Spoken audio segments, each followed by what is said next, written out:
Bueno, un dos produtos estrela tanto para comidas como para ceas de Nadal aquí en Galicia é a carne de cordeiro. É tanto. Pero parece que este ano non hai cordeiro abondo, hai escaseza. E por que isto? Bueno, pois porque tivemos un tempo moi seco, tanto de xuño a outubro. Co cal, os cordeiros tiveron pois que facer, non puideron comer na erva verde, tiveron que comer silo. Iso o que fixo é que naceran menos años e que os años que naceran pois foron moi pequeniños. Bueno, pois agora estamos con produtores para ver exactamente que pasa, pero antes imos ir polo mercado, porque efectivamente estamos nun dos momentos que máis carne de cordeiro se vende de cara ao Nadal, e efectivamente atopamos moitísima xente dinos os comerciantes que ata se dobra a demanda con respecto ao ano pasado. Mirad, a xente hoxe atopaba o cordeiro a uns 20 euros o kilo, que está moi ben. A partir da Ponte da Constitución, o prezo xa sobe, mirad. Notaches que hai escaseza de cordeiro? Notamos. Xa fai polo menos despois de agosto. Sí, xa non é da hora, xa hai uns meses. Sí. E ora moito máis. Por que puido ser iso? Porque moitos ganaderos tamén deixaron de criar, houve moita xente maior. Pois eu supoño que a xente non lle interesa alimentar o cordeiro. Mantelos tamén costa. Eu tamén teño explotación, por eso sei. Vas comer cordeiro polo Nadal? Polo Nadal?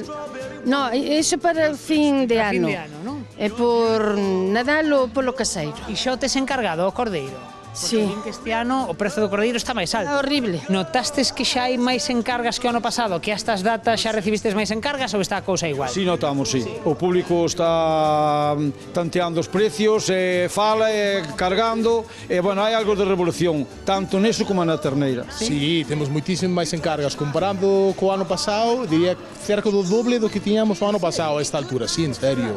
O dobre de encargas do ano pasado. Correcto, a xente está se lanzando a collelo ahora, antes de que veña a subida, que suele ser a partir da Ponte da Constitución.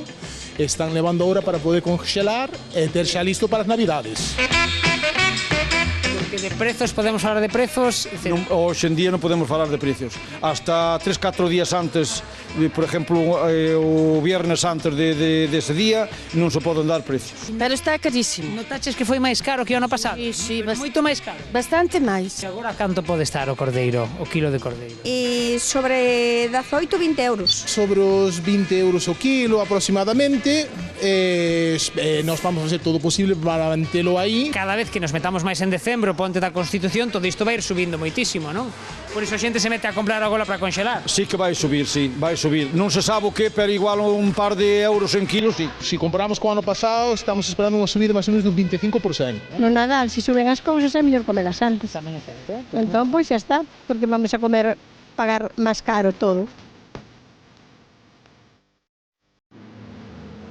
Falamos dos prezos do cordeiro do año nos mercados, pero estamos precisamente nunha explotación. Adri, vemos animais, pero que non nos engane, vai estar difícil poder comer cordeiro. Sí, vai estar algo complicado. Aquí, facedevos unha idea, temos como un medio milleiro, unhas 500 cabezas entre adultas e pequenas, non? Sobre 500, máis ou menos, e habrá pai uns 180 cordeiros. A ver se dan salido casi todos, ou unha gran parte poderán salir estas navidades, pero moi xustos. E as nosas ovellas, por o tema da sequía e todo, empezaron a salir a comer erva verde, a octubre a mediados, casi a finales. Entón, a gran maioría que hai aquí ahora mismo solo comeu silo. Silo durante o verán, polo tema de que non había erva, non se podían sacar ao monte e todo. E deuse o sustitutivo do silo, pero que pasa? Que ese silo usouse o do inverno para o verán. Sen dúbida unha situación excepcional. Sí, bastante complexa, polo tema de que non hubo unha sequía moi grande este verán. Eu, que eu sepa, non a recordo así tampouco unha sequía deste gran magnitud, pero, bueno, é para todos, non só para nós solos. Vertical, afecta a todos. Para todos. Algúnas delas non puderon catar indo verde. Claro, se non catan verde, afectalles a produción de leite. Exactamente, a produción de leite, salen os cordeiros máis pequenos, porque non teñen tanta vitamina no corpo e todo, pero sobre todo o leite.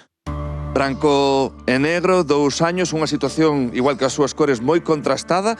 Vos, de feito, estades a forzar un pouco a máquina, non? Para que algún destes poida despacharse este Nadal e que haxa cordeiro nas mesas. Sí, intentamos apretalos un pouquiño no tema de metelos ao pienso e que vayan comendo, tampouco sin pasarnos, pero que vayan entrando iles desde que eran piquiniños e a ver se van collendo algo de kilos. para poder despachalos en Navidad. A realidade, desde logo, ben marcada, cando o cambio climático, e aquí temos outras das consecuencias. Sí, está claro que sí. Moitas cousas que non cuadran aquí. Vai haber unha cantidade xeitosa de ovellas de años para consumir os cordeiro este Nadal? Sí, non tanto como os outros anos, pero sí que vai haber a poder comelos.